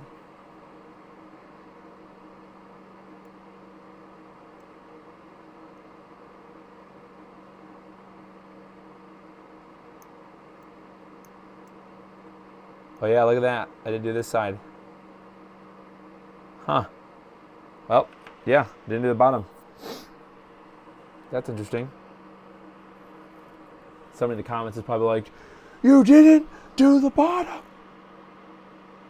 I missed this side here. Sorry if that was not super easy to tell what the heck I was doing.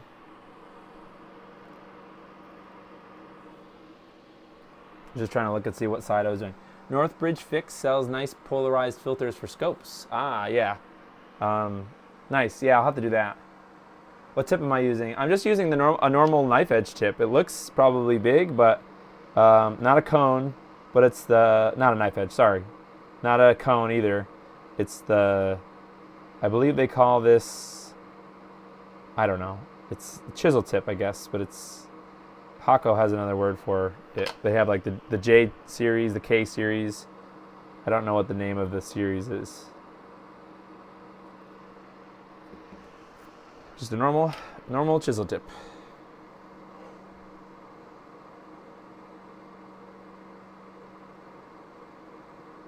I'm doing it a little zoomed out now. It's not as close as before. But you can kind of tell, once you get used to doing this drag soldering, you can tell how the solder wants to flow. And it's kind of all about just finding that flow pattern and just keep doing it. It's almost like I'm pulling the solder from one to the next. I mean, that's kind of what, I'm not doing it. It's the heat is doing it.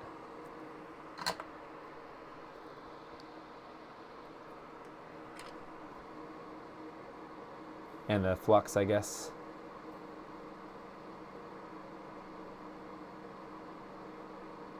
Well, I guess I have a bridge on that pin.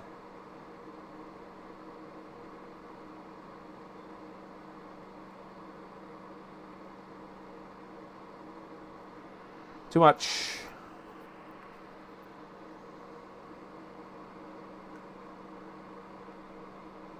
Oh, come on, dude.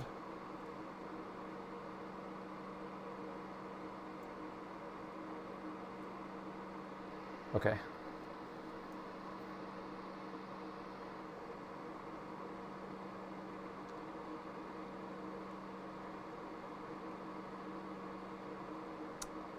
See, I have that weird bridging there. There should be plenty of solder still. Flux, still.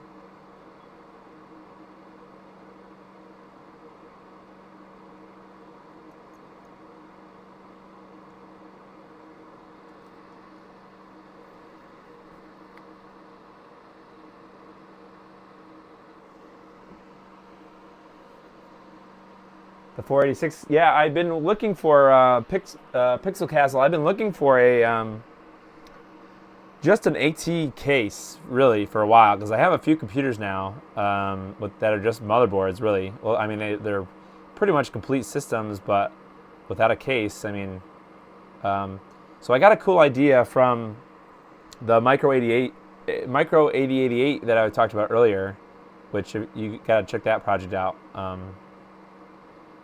But I might be able to 3D print one. Wow, I'm really ruining this side. Ugh, I kind of messed up here. I might be able to design a case for this smaller 386 motherboard that I have. It's not really a full, it's not full AT. Only original AT motherboards are full AT. It's not really baby AT either, which is like, so it's like a quarter AT, I guess. And it's small enough to fit on the build plate of my Voron. So if I design a case for it, I could 3D print a case. That is just weird. I don't understand why that's happening. Why it's bridging like that. It's almost like the plating is coming off of these pins. Maybe it is too hot.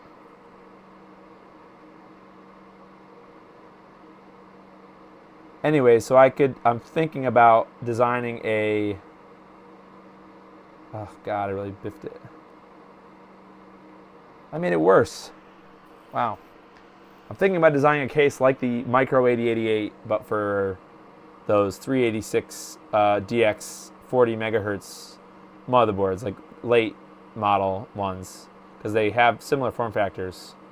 But, you know, I'll talk a little bit about it. I kind of wanted to, at the end of this stream, I want to talk a little bit about the stuff I've been up to. I've been gone from streaming for a week, and I've got a lot of stuff in the mail. Not really mods, but computers and things. This bites. Let me go in a little more.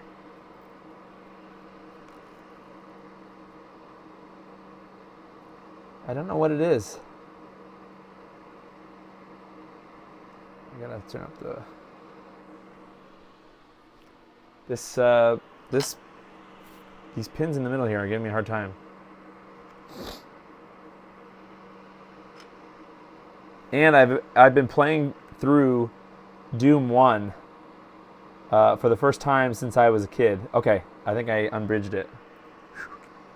Yeah, I've been playing through Doom 1 for the first time on my Pentium. So I suppose if people are looking for advice about what to get into, if you're looking for retro PCs, I think Pentium 1 is good. I don't even know if you need like MMX or anything, or I don't know. I mean, obviously there's later games that don't do great on just a plain Pentium, like Quake. You're kind of getting into,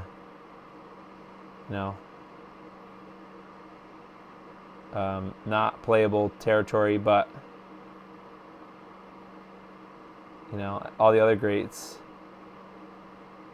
are good on a Pentium. But I guess I didn't really know I was going to go down this path, but I started collecting like all the CPUs. The only ones I actually don't have one of is the original 8088 or 8086, an original IBM PC. All right, so I did this side, did this side, and now the bottom. Okay, so let's clean this up.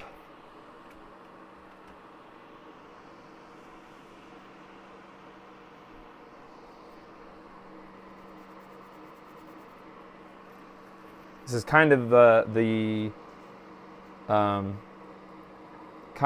Leon method of taking the flux off the board. So usually when you use flux, and you try to clean it with isopropyl alcohol, it just gets a sticky mess everywhere. So Leon's method is kind of to soak the board with IPA, and then you put a paper towel on top of it and kind of soak that too, a little bit at least, and then like hold the paper towel in place and just kind of scrub the paper towel instead of the actual board. Now you'll see what happens, unfortunately, with these SMD components. They might take the fibers out of the paper towel and you'll have like lint on the board. So like if I take this off now, you might be able to see paper towel if we zoom back in again. Paper towel stuff, but I just scrub each side. This is kind of overkill, especially since you're going to be soldering I'm going to be soldering other parts of this board. So, well, that's pretty much it. And then rinse, repeat a bunch. Well, actually, this is the only QFP on this board. But there's also other goodies. You could do these SMD ICs like that, like the rows. That's easy mode. Compared to this, that's simple. So, so that's open flops. I'm not to the point yet where I can program this first one that I was working on, but I'm excited to see how that goes. But like I said, I was hoping that this would be a cost saving measure. Well, that's not what I mean. I was hoping to save some money with open flops, buying open flops boards instead of Gotex flashing them, and it's about the same cost. So if you that's like I'm trying. All right, so I'm trying to think. The whole time I'm doing this, thinking about the retro computer stuff, I'm sort of thinking, why? I guess I'm trying to get to the bottom of, if you are new to retro computing stuff, where should you start? I already kind of said Pentium, but I'm getting kind of one of everyone, one of all the CPUs now, sort of. All the main, I mean, it's difficult for me because I was not born in that time, so I don't have nostalgia really, or I don't really have any knowledge. Pentium, our first family computer was a Pentium, so I don't have knowledge of anything before that. But I'm trying to go through like what kind of games they might play. So I have an IBM AT, which is a 286 8 megahertz. It's the later model AT, at 8 megahertz. Then I have a clone 286, which is 12 megahertz. So it's not that much faster, but it is a 50% clock improvement, believe it or not, at 12 megahertz. Then I have a 386 now, a 386 DX40, which I think like clock for clock, compared to a 286, the 386 is actually double the performance, because for every clock cycle for the 386, it can actually do 2 operations, I think, something like that. So it's effectively double the 286. But now I have a 486, I have a 486-66, and actually the motherboard supports everything. I mean, I kind of lucked out on this machine. This computer was like $175 plus shipping, and it came from Quebec, which I didn't expect it to be. The person did a pretty decent job packing it. Although this has VLB. It has the 32-bit bus, so it has the third plug. So these are has a VLB graphics card, Cirrus Logic or something, and 32-bit, or the VLB IDE controller. It doesn't have a sound card, but I'll have to put a sound card in there. But I mean, a case alone, a good quality AT case, people want that $150 to $200 pretty much shipped. So for the cost of a whole case, I was able to get the motherboard, the DX66, or the DX2 66, and the power supply and everything. So I thought that was a really good deal, and it works. And it comes with a hard drive, spinning disk hard drive. Visa Local Plus. So that's the. So what is PCI is 64-bit or 32-bit? Because I think PCI is what's kind of equivalent to VLB. Anyway, so I'm done with the microscope. If you guys have any questions, you can tweet me. Obviously, I'm going to be using this a lot. This is going to be a really big. I'm just going to turn off my iron. This is going to be a really nice tool for me now. I have a PicoGust 2.0, which uses SMD, a bunch of SMD components. I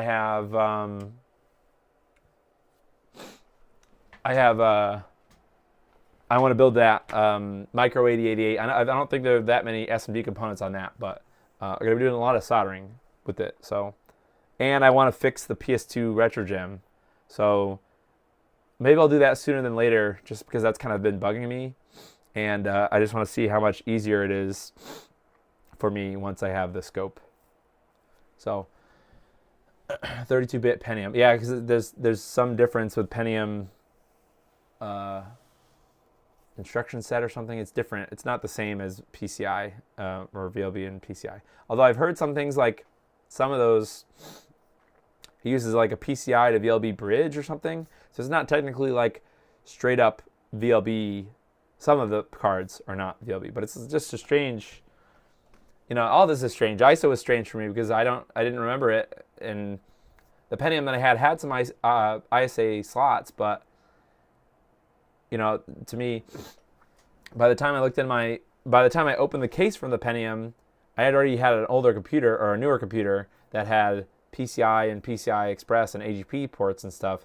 So ISA was like, it was non-existent on the newer thing. So I kind of I'm like reliving a life that I've never never lived before, going through the 286, 386, and 486, and all the different compatible things, cards and whatever. So lots of projects.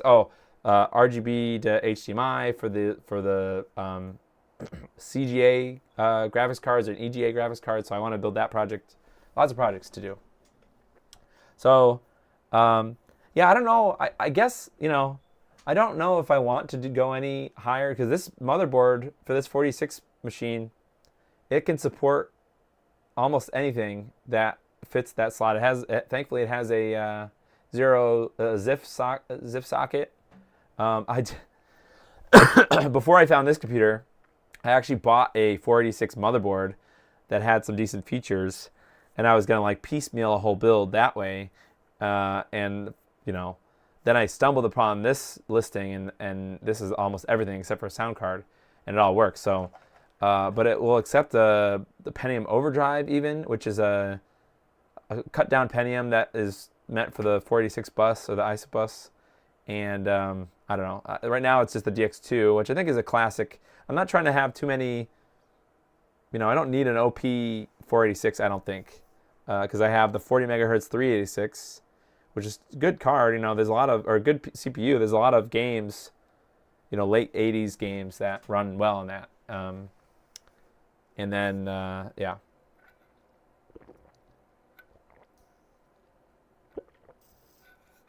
If you want a pain, try to buy a 5 1/4 1.2 floppy disk drive. Really? Well, I don't.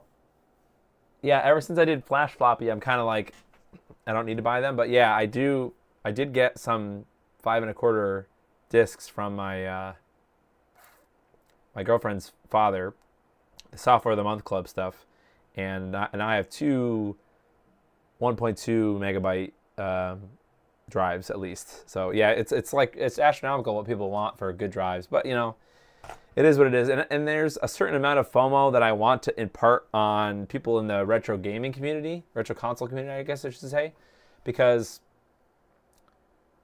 I just feel like there's a lot more to lose on the computer side. There's a lot more things that could just fall off the face of the planet and no one will ever remember. There's no documentation. There's no anything. So that's why I kind of was understanding, Leon, when you said about the COSAM, I think it was the PC Engine motherboard, how you said, it would have been nicer if they had done schematics instead. And I kind of get that. I mean, Twitter is hard to understand, whether or not somebody's being sarcastic or this or that. I know there was a whole thing about it, and you're right. Future-wise, you're right. I think people, when they make open source projects nowadays, they don't necessarily think about the future. Where the way I see it, these people that make these open source projects, especially like the people that do a really good job, like Kosam and like even Mike Chi, like the RetroTinks and stuff, I have confidence in Mike that they've documented everything and eventually it will be released, like just schematics of the boards and stuff. Because someday in the future, I don't necessarily know if these like mods are going to be like out there in the wild. Somebody's going to find a NES RGB in the future or something and not know how to work on it or fix it, but that's a possibility, and without the schematics, without actual open source hardware, open source without the open source part, how are you supposed to ever fix it? And it's even worse when people don't even make good documentation. So it's important. It's not fun, but if you have a serious hardware project, you really need to have good documentation. And I really like that most people adopted GitHub for that. But even then it's like have good BOM, and there's a lot of work that can be done there. But I guess my point with retro computer stuff is even every every generation of computers, I think more and more of them sold until, up until now. I mean, nowadays you can get, cookie cutter, all the same, boards, and people don't really care, and it's not really that different. But in the future, is somebody going to look back and like, oh, I want a Ryzen, I want to get a retro Ryzen build, and like, are the motherboards going to be good? Like, there's different motherboard quality. That's what I'm discovering with vintage computers. Is like not all motherboards are this, or some are built different. They're built maybe not on purpose. Maybe the engineers were not like, how can we make this CPU or this motherboard last 50 years or 40 years, or whatever, and still be working fine. And when somebody picks it up, like, I don't think they think that, but that's the reality. I mean, a lot of these things are still working, and people are interested in getting them to work still. So in that perspective, I don't know, it's different. The conversation is different about even modern hardware now. And I see the trend with modern hardware going to like mini PCs, and it's just going to be smaller and smaller, more integrated, and just more difficult to work on until, it'll just be, it's a single board computer. Everything's a single board computer. But as soon as that single piece, not a single board, what is it? System on die, or system on chip, SoC. Once it's a system on a chip, when that chip goes bad, I guess you got no more computers. That's the cool part about vintage stuff, is you can actually say, oh, there's the CPU, there's the cache, and so I think that's one of the reasons I'm trying to collect and go kind of slowly through each processor, because the stuff changed fast as far as like, now it's got cache, now it's got L1 cache and L2 cache. Now the CPU might have some cache, and you got to disable it in the motherboard or in the BIOS, like crazy things. So this is how I get started. Highly recommend. Oh, there's an old DIY soldering project that's a great introduction using an iron. It's the Mint Tin Amp. Yeah, okay, I've heard about this before. Cheap and just requires the parts. An iron, any quality, solder, wick, and flux. Yep, that's nice. Luckily, there's good sites with the old motherboard. Yeah, you're right. What is it? The Retro Web, and there's another one. There's other ones for drivers and stuff.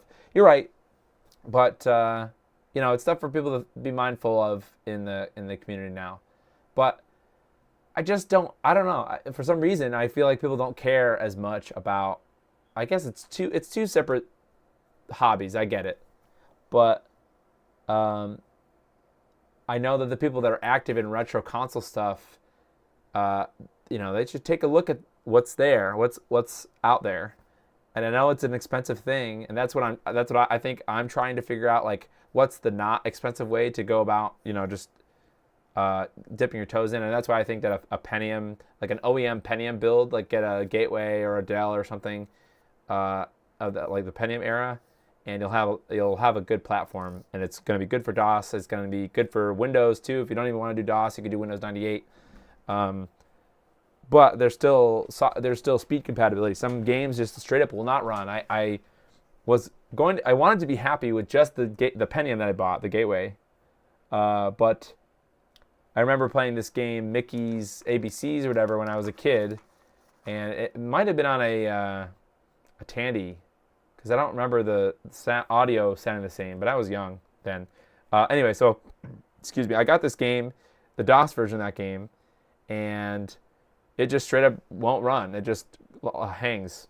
And then I know there's other ones like Wing Commander and stuff that just won't run on faster computers. But, yeah. You think 10 years from now people are even going to still want to buy a desktop PC? I don't think people will even use laptops. Yeah, I'm really hoping that if VR becomes good enough and cheap, consumer, commodity, like if let's say VR headsets replace people's phones, I would be okay with that. But there's a lot of physical, like tangible stuff that just will not be, and the whole electronics e-waste kind of trend.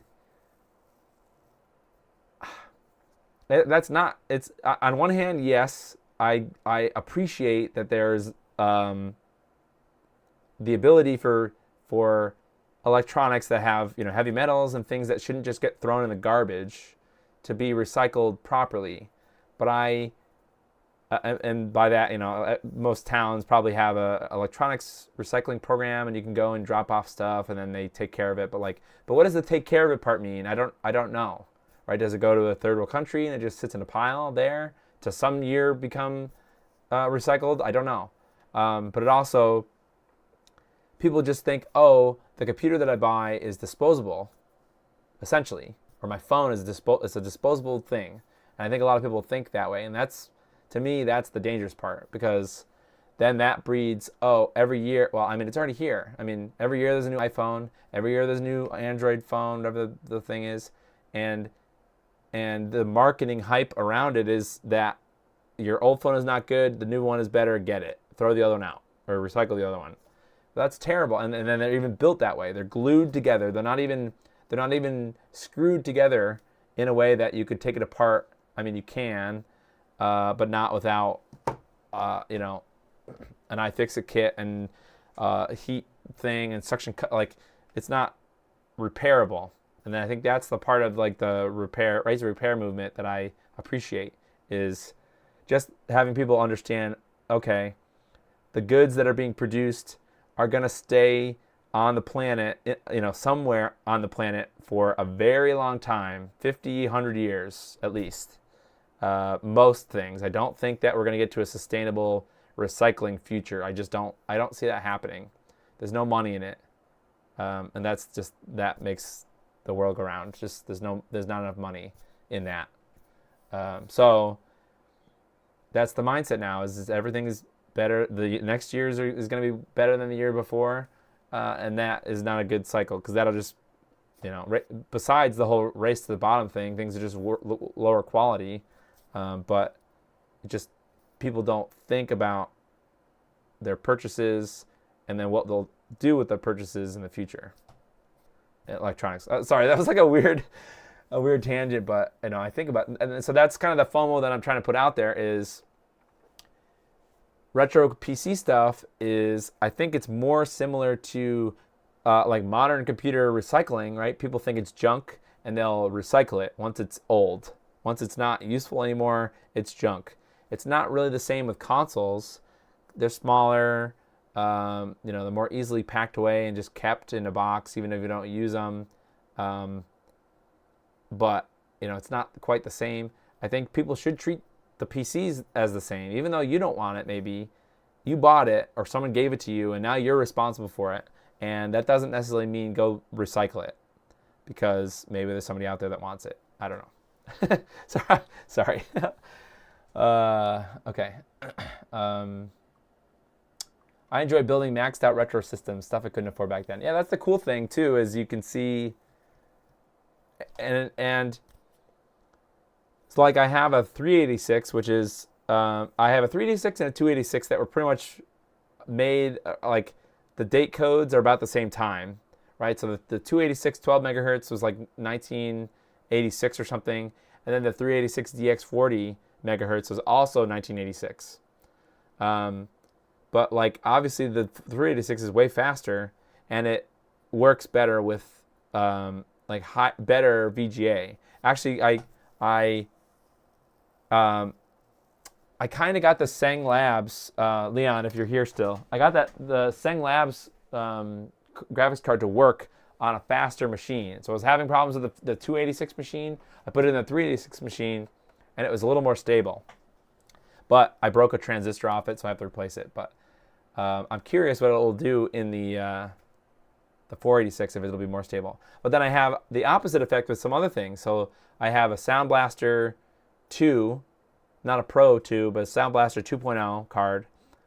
Works fine in the 286. I tried to put it in the 386, and it sounds like chipmunks, and it's too fast.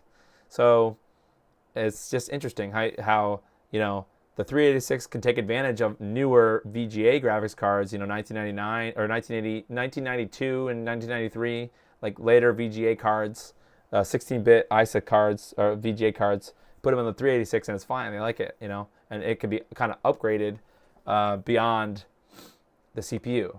So it's kind of like having a CPU. You have it for 2 or 3 years, whatever, and then you get an upgrade of the graphics card, and not really. Well, I think that the 386 DX40 was not necessarily meant for like consumers. It was kind of like a budget 486, so like they were selling them around the same time. So it's just interesting. It's a lot of information to learn and process when I'm going through all this stuff. So it's interesting to see what's a decked out X CPU, 386 or 486, whatever. But it's also interesting to see what was usable and what was like normal or what was like average for that platform. And that's why I think the Pentium, versus a decked out 486, 486 DX4 or whatever 100 megahertz CPU versus 100 megahertz, 133 megahertz Pentium is different. It's better. It's faster. So it doesn't need to be decked out all the time. All right. I've been ranting a while. Hopefully, maybe Leon's still here. Maybe you'll be here on Sunday, Leon. I hope. I don't think I'll need your help for the actual mod. I still have to finish the actual mod. But if it works and I don't need to fix anything, I got to start putting that thing back together, and that might be a pain. I think Voltar might have a good section in his video about how to put it back together. I can just watch it in reverse or something. But yeah, I'm just afraid that I'll put the wrong screw in the wrong hole or something, and it'll ruin the whole thing. That's kind of why I haven't messed with that in a while. All right. Thanks, everyone, for watching this. Hopefully you got something out of the microscope part. Hopefully you're not annoyed that I'm kind of working on, or I'm focused on retro computer stuff. I mean, I know Bonzo sent me a bunch of stuff, the box of stuff somewhere, with a bunch of different random projects to update. So there's the stuff I could be doing, but I don't know. I'm addicted to computer stuff right now. Okay. Yeah, just let me know. I mean, it's fine. I don't really need you. I can bash through it. Ian, do you imagine that Sound Blaster could ever come to PicoGus? Because I know I don't have an authentic ad-lib yet. I mean, I want to build one eventually. For the Micro 8088, I think actually uses the what is it, OPL chips, original OPL chips or something. So eventually I will have an ad-lib. But the ad-lib support for the PicoGus sounds fine. It sounded okay in my 386. So I know Sound Blaster is not one of the options or one of the firmwares now, but that would be cool. I don't know if it's possible. Maybe it's not possible. More retro PC content. Oh yeah, I'm addicted to watching other people on. You like retro computer stuff? Yep. You have alpha support on PicoGus right now. Ooh, I like it. Cool. That's nice because yeah, it's funny. This is one last little story before I go. So when I first played Doom on that Pentium machine, that Pentium, it must have similar specs to the one I have now because it sounds exactly the same. And I didn't really think about it that much at the time because I didn't really know. But it was, that computer has an Ensoniq Soundscape. It's an Opus, which is like a lower spec card, but it has these built-in MIDI instruments, I think. So it's like a wave table sort of thing without needing the wave table. Like it has built-in instrument sets, and it also is compatible with Sound Blaster or whatever. But I never really, actually, the FM on that card kind of sounds like dog water. So at first I was like, okay, I put it to Sound Blaster mode or whatever. I think it's a clone card, so it supports a bunch of different cards. So I think it will do ad-lib, but it also supports Sound Blaster and MIDI. And there's something about Doom music to me through the FM or the Sound Blaster, because I have a Sound Blaster too. It doesn't sound right. It doesn't remind me of Doom. And then I listened to it with that Ensoniq card with the wavetable, and it slaps. It's like way better. Like I can't imagine all the people that had a computer that didn't have the MIDI support and had like the inferior Doom music, in my opinion. I think it's worse.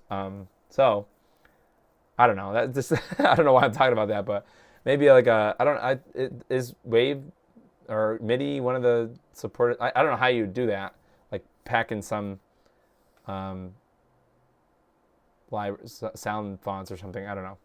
But that that would be cool. But just Sound Blaster alone is cool. Just because the aging cards are aging, or it's nice to just have a second card to like double check if a real thing is working, or yeah, it's just nice to have options for things. So yeah, that's exciting. Cool. All right. Thanks everybody. Next Sunday or this Sunday we'll be back with the Wii. We'll finish off the AVE HDMI, and I want to get at least to the end of that stream and test it. So that means I got to put the board back in the case a little bit. Got to put the heatsink on, and got to put all the accoutrements, the two antenna things, and a CD drive, and all that stuff. And I don't know. I don't remember. It's been a while since I've done that. So in order to test it. So all right.